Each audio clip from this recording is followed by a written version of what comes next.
ल सुरु गरियो सुन्तलालाई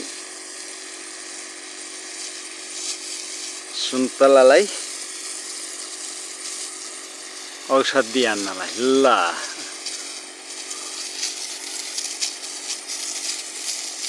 यसरी हान्ने हो, सररररर गरेर उफ टुप्पामा पुर्याउने, यसरी हान्ने हो।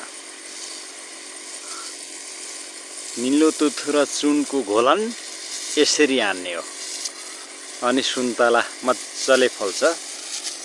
यो चाहिँ सुन्तला टिपिसकेपछि प्रयोग गरिने एउटा रोगको उपचार हो। कुन रोग भन्दा पिङ्क रोग